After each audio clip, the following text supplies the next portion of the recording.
Hi, everybody. This is Notes On with Ross and Travis. We take on anything that relates to our Christian faith, and we try on this show to do Christ on purpose. Hi, Travis. How you doing? We're presenting Christ on purpose. We don't take on anything.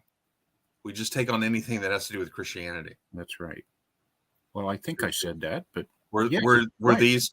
Well, I'm just clarifying what you said. Good. I'm just here to clarify what you said. Travis, I heard a great joke. You want to hear it? Please. So this guy's marooned on this desert island, right? Yeah. He hasn't seen anybody for 20 years. He's all by himself. And finally, the ship comes, and the captain of the ship gets out. He says, "I haven't seen anybody for 20 years. Thank you for rescuing me." And the captain noticed there's these 3 huts, right? And he says, "Oh, that's interesting. What's that first hut?" And the guy said, "Well, that's my house." He says, "Well, what's the second hut?" He says, "That's my church." He says, "Well, what's the third hut?" "Well, that's the church I used to go to." Nice. Can't stand all the people in his church. He had to leave. Yeah, he couldn't even stand himself. It's quite an indictment, isn't it? Well, we're talking about human nature, and if there is that old saying: if you join a church, if you find a church that's perfect, please don't join, because you'll corrupt it. That's right. You'll mess it up. You'll sully it up. Well, we're doing this series on our people basically good. Yeah. And we got through 3 or 4 Bible verses, and this is going to be fun. Let's see. So I've got to kind of scroll through here. We talked about defining good as actively working for the betterment of others, and sometimes that's hard work. That's not always comfortable work. We talked about traditional Christian and Jewish views about the human nature is not good, and I think we ended with this verse here. And the thing that really strikes me about this verse, and it's the second one we've done that says this, is it starts with the words "for from within," not from the world, or from your circumstances, or for the horrible people in your life. It's from within us this stuff comes. The 2 basic religions of the world.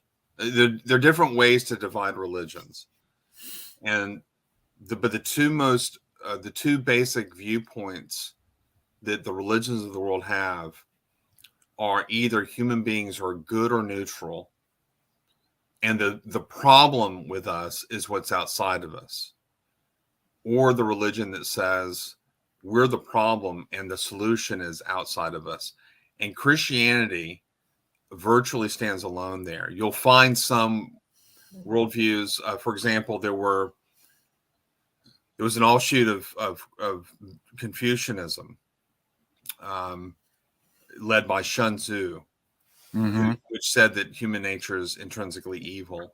And you'll sometimes find some of the ancient writers it's almost like an admission, an afterthought.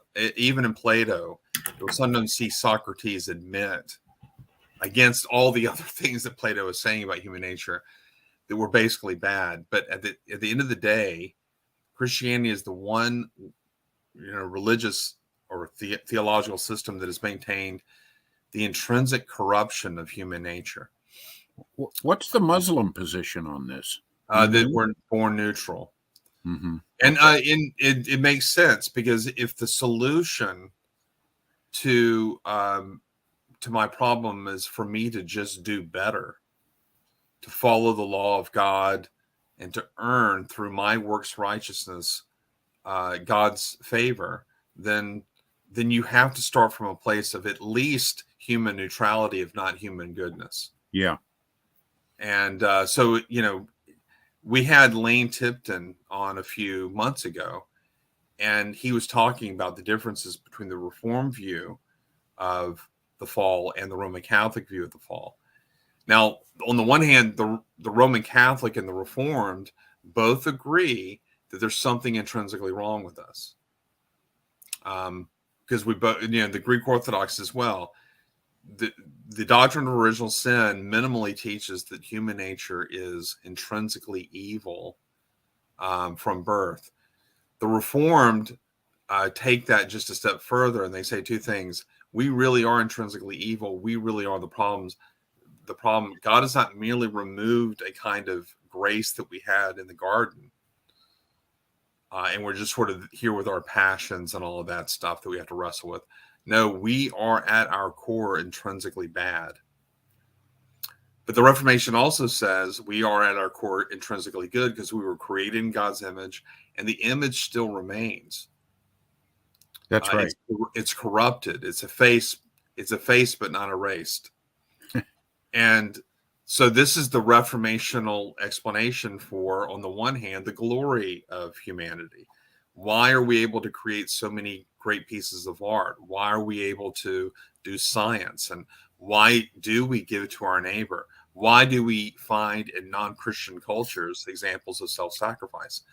All of that is a manifestation of the image of God in us. And as we pointed out last week, God does give grace to every single human being, and gives them the ability to do good. And when we see people doing good, we see the image of God being played out in accordance with the grace that God has given them, this kind of common grace that everyone receives.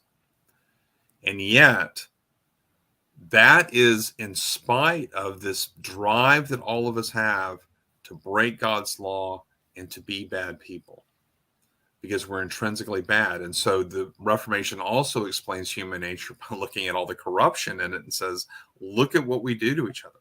Look at what church leaders do to each other. Dennis Prager's right. The most evil people on the planet are those who do evil in the name of God. And that is a lot of people. Yeah, you're right. Many, many, many, many, many religious leaders do evil in the name of God. Well, let's go through these verses. Sure. They're frightening, but they're really wonderful as well. Mm-hmm. 1 John 1:8, if we say we have no sin, we deceive ourselves, and the truth is not in us. This is really an amazing verse. We can't lie. We can't lie about what our heart is. That's right. Yeah. So one of the things you must explicitly affirm is that if you're going to experience what the Bible calls salvation, a precondition for that is you must admit that you are a sinner. Yeah. Admitting that you're a sinner is not a sufficient condition for being saved, but it's the necessary one. Anyone who says, well, I'm not a sinner, I don't need to ask God for forgiveness, et cetera, et cetera, et cetera, you're not a Christian. Yeah.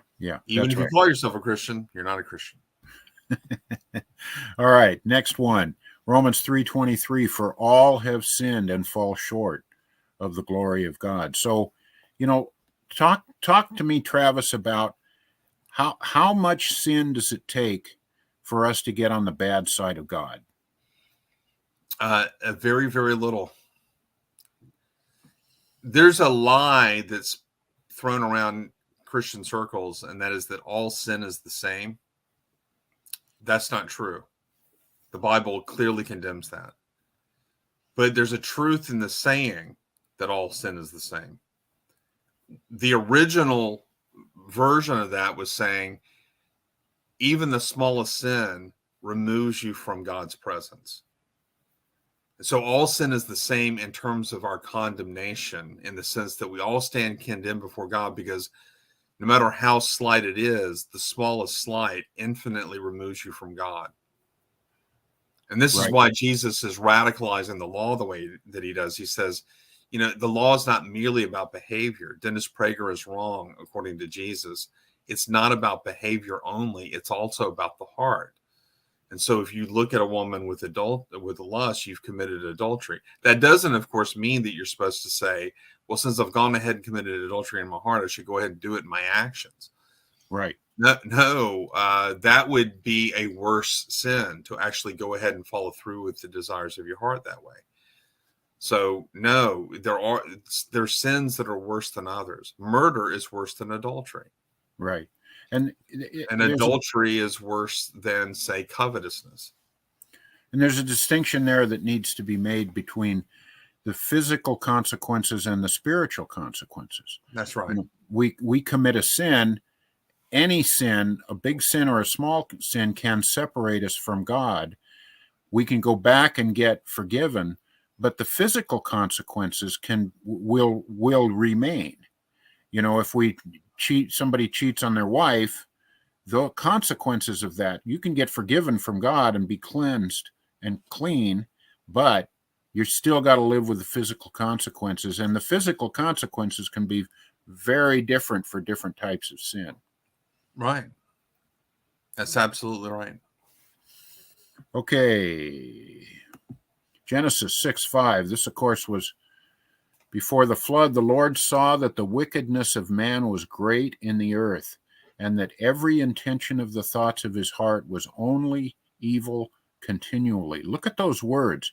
Every intention, only evil continually. What an indictment.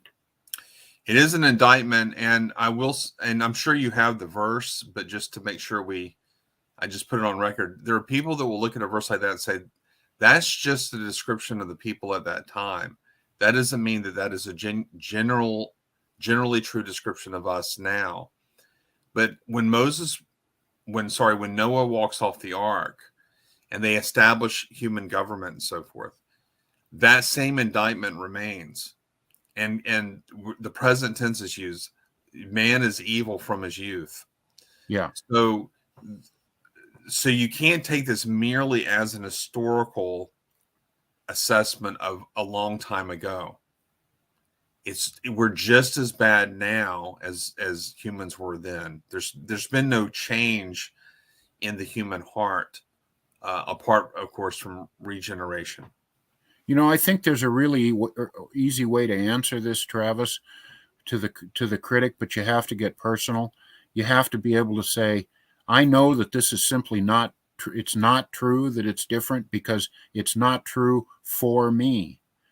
I can have, you know, I'm a follower of Christ, and there has been serious growth in my walk with Christ. But sure.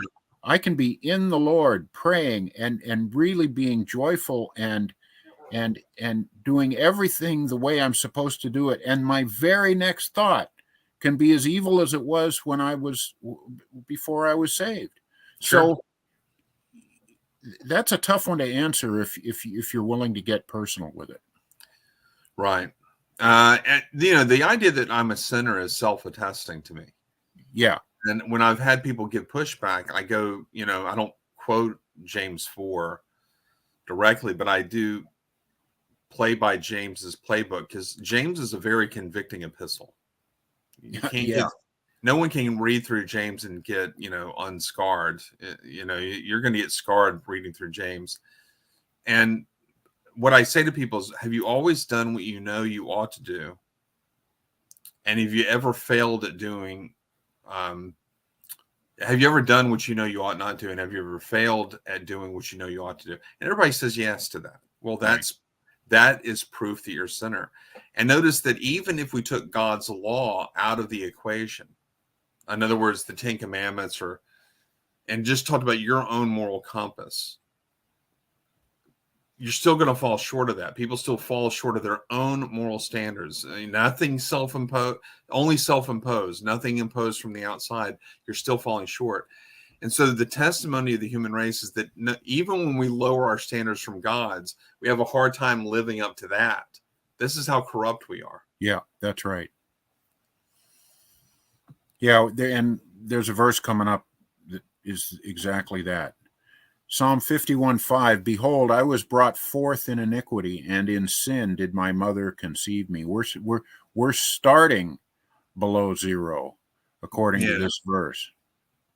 This is a good Old Testament text also for original sin. You know, our Jewish friends, you know, are just vehemently opposed to original sin as is taught in Romans 5. Well, here's a verse that says that you're corrupt from birth. Well, that passage we did last week from Jeremiah is similar. Sure. Absolutely. Travis, when I read this verse, I'm struck with the idea that this is an absolute defense of this verse is a defense of original sin. Say that again. This verse seems to be a real defense of the concept of original sin. Oh, absolutely. It's not found just in the New Testament. It's found right here in the Old Testament. So this is a verse that I would go to if I'm talking to a Jewish friend. Why do you think that original sin is true? Well, this is a good verse to go to. Yeah. This is in Tanakh. This is in the Hebrew Scriptures. That's right. Okay. How about Romans 7:18? For I know that nothing good dwells in me, that is, in my flesh. For I have the desire to do what is right, but not the ability to carry it out. Here's that concept that you were just talking about. Yeah, and then the question is, well, if nothing good dwells in him, then how did he develop the desire to do what is right? And so I think that the best way to read the text is intrinsically, in and of himself, bare bones, holy, naked, if you will. What good dwells in me? Nothing. Nothing good dwells in me. So the reason that I have the desire to do what is right is because God has been gracious to me. That's right. So in Romans 2:4, Paul says the kindness of God is what leads us to repentance. And he's speaking there to Gentiles who don't have the law, which is a really good verse to defend this idea of common grace, or what I would call sufficient grace given to all. That is a grace given to every single person. So the only reason you do seek God or desire to know God or desire to follow his law, as he's saying here, is because God has been gracious to you. Wow. We are so completely helpless, aren't we? I mean, absolutely. We can't even turn to God without God. Right. So when James says, draw near to God and he will draw near to you, we also learn in other scriptures, and James implies this earlier in the in his epistle in the first chapter, that God actually has to draw us first. He has to be the one that initiates the drawing. Yeah, yeah. And one thing I see in this verse is the question on the table in this talk is, are people basically good? What I see in this verse is, no, we're not basically good. We're basically weak, because in some ways we can recognize what good is, but we don't have the strength or ability to, or even the desire in many cases to carry it out. Right. And just to repeat, we're basically weak. We can't follow the law. We don't naturally want to follow the law. And so the only reason I have the desire to follow the law is because God has been gracious to me. That's right. Okay. James 4:1. What causes quarrels and what causes fights among you? Is it not this, that your passions are at war within you? That's right. So the start of war ultimately is not corporations, not something going on in the environment. There's one person and one person at fault, and someone who causes a war, and that's them. And so the reason human beings are at war with one another is because human beings are intrinsically evil.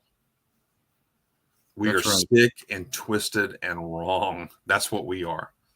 We're gonna get to this next week, but it just reminds me of that Alexander Solzhenitsyn quote. He survived the Soviet Gulag system, and he was, if anybody was a victim, right, he was. But what did he say? He said the line between good and evil goes through the heart of every man.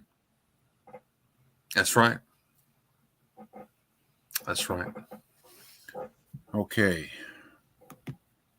Romans 3:10, as it is written, none is righteous, no, not one. Go back to those the works righteousness stuff. We had some Mormon friends knock on our door the other day, and we invited them in and spent about an hour with them, just asking them questions. And we're going to have them back, and I'm going to start asking them some questions about what does it take What does it take to be saved? What did the cross mean? Why are there no crosses on your churches? That's right. We can't do this. We can't do this ourselves. I think Islam and Mormonism is really answered by these verses.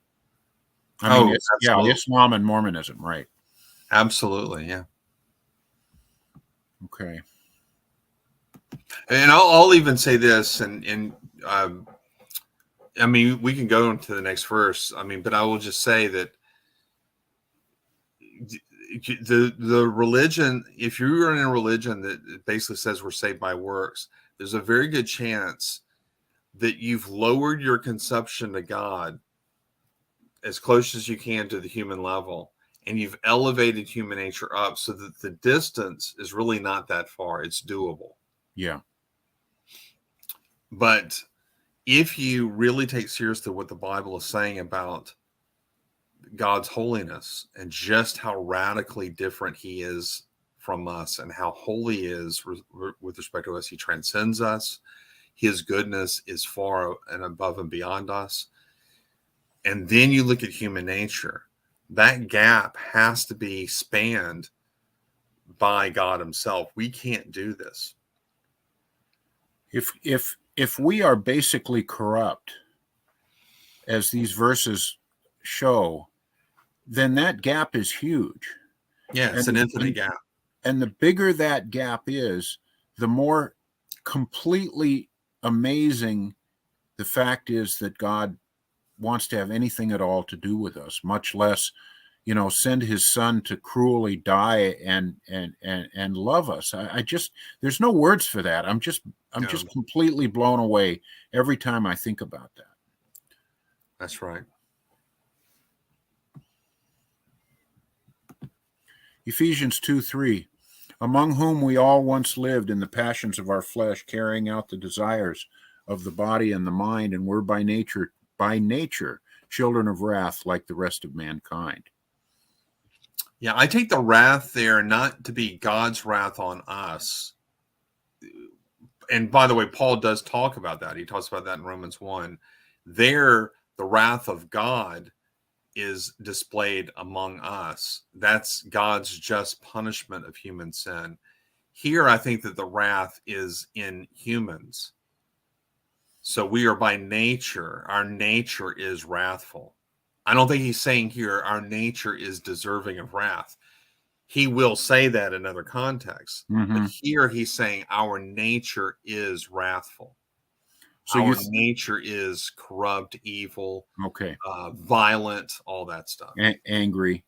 Yes. Rebellious. Yeah. Yes. And like the rest of mankind. There's nobody left after that statement, huh? That's right. Every single human being falls under this indictment.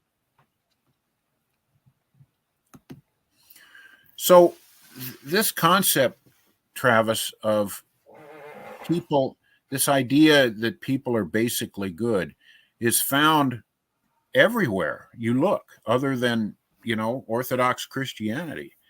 That's so right. It's really underlying a lot of liberal politics, contemporary culture, progressive Christianity. And I didn't, until I started putting this together, I didn't realize that a lot of the stuff that we're dealing with in liberal politics that I just thought was wackiness, nuttiness, is really it's really very rational if people are basically good. It follows. Right. And so I wanted to take these one at a time. Let's start with atheism. Okay.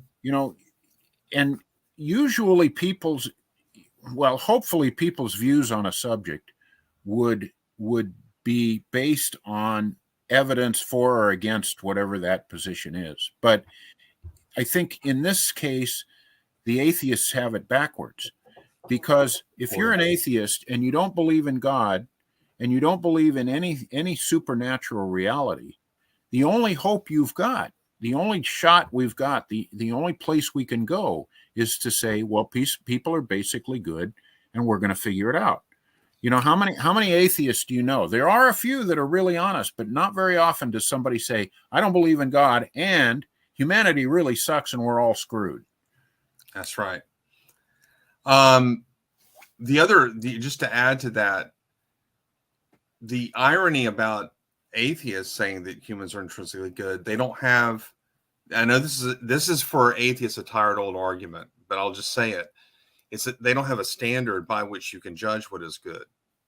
I don't know if you said that before and I just missed it, but that's an important point, because you can't say that human nature is good unless you have an objective standard by which you can judge what is good. But since atheism entails the non-objectivity of moral values, to say that human nature is basically good is a meaningless statement.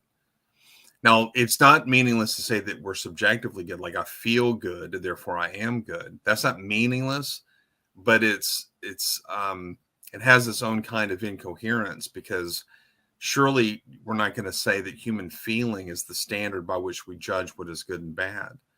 Because I have all kinds of feelings inside me. I have a feeling to hate my neighbor. I have a feeling to love my neighbor. Well, which one is good? Right. How do I know which one is good? So unless morals are objective, and by the way, I'm not saying that you need Christianity. I'm not one of those who says you need the Bible to know what is good and bad. I'm simply saying that objective morality is necessarily grounded in an objectively real God who basically creates the human race such that it can recognize and understand and follow his moral law. Now, given our corrupt nature, we can't follow the law. We definitely can't follow it perfectly, but I don't even think we can even desire or follow it at all. And that's the problem. But atheism is just dead in the water on this whole conversation, because even if I became an atheist, I couldn't say that human nature is good. Right. And yet then they a lot of them will admit that, but then their next statement will be something about how if we can, do away with the superstition of religion, human nature, we can gather ourselves together and progress into the future. And there's all this implication of what would be good, that they may not use the word, but they sure talk like it. That's right. That's absolutely right. So, yeah, we could go on and on about atheism, but here's one more thing. They don't even really have a basis for even talking about nature. I mean, What is a nature if we are matter in motion, especially if you're the consistent atheist? I think the most consistent form of atheism is materialism. Well, if we're just matter in motion, thrown together by chance, it doesn't even make sense to speak of essences, right? Or natures. What does it mean to say the human nature is good? What is human nature? Right. As if it's some sort of fixed thing. This is all a language game, and I think that deep down they know it. So it's a wonder that they keep trying. And it's the same thing with purpose. They talk like we can come up with our own purpose, but the whole idea of purpose is completely vacant if God does not exist. That's right. We've got a minute and a half to go. I don't think I want to get to the next one. I will. As a prelude to a further discussion on human contemporary culture, just take the shooting that happened in Nashville just a few weeks ago. Yeah. You and I both behind the scenes wrestled with whether to talk about that topic. One of the reasons I didn't record with you that week was because I was just really depressed about it. I was just very upset. So it's been a huge tragedy. 3 children are dead now because someone who is an immoral person who also struggles with mental illness went into the church school and shot up 3 children. Well, think about what the very first reaction that people have to this problem is. This problem, what an understatement, this terrible tragedy is. The first solution is get rid of the guns. Yeah. As if that's going to really help things. And as I've told you in our conversations, I've read 5 articles on whether gun legislation works. I don't know the answer to the question whether it actually it has ever worked. Keep getting conflicting answers. I don't know the answer to the question, but it's interesting that the solution is predicated on this idea that we're intrinsically good, and if we just change the environment somehow, get rid of the guns in this case, Right. we'll solve the problem and make society better. And it's because I don't believe that human nature is intrinsically good that I don't see that as the solution. Even if it were part of a solution, it certainly can't be the solution. So, Yeah, I would have more to say about that, but I just had to throw that in there. Yeah. Well, Travis, we're out of time. It's always exciting talking to you. Whatever we talk about, we always have a fun conversation. Yeah. So thank you. Thank you so much. Even when we're talking about how bad we are, it's actually pleasant to talk to you about it. So yeah, I can brag. I can say I'm worse than you are. Oh, well, that's true. You are worse. No, you're supposed to say no. I'm worse than you, and well, that just proves I'm a bad person. Oh my God! Because I didn't say you were worse than me. That's right. You're terrible. Okay.